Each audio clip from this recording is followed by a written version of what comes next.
It's me, the Movement Monk. We're going through some hip cars with a little bit of standing assisted support.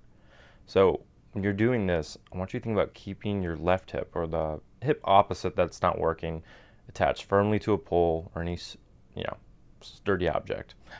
And start by bringing your knee straight up as high as you can without arching your back, no compensations.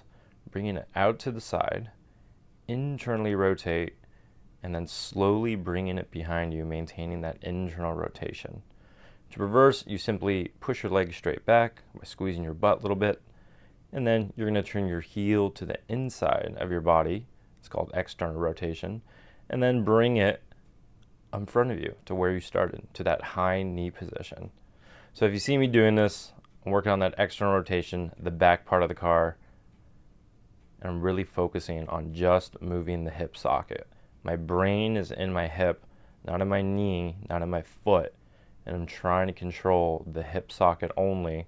And as a product, the rest of the leg will move. But it's very easy to get your knee and foot involved. I got a little bit of it going on. It's cool.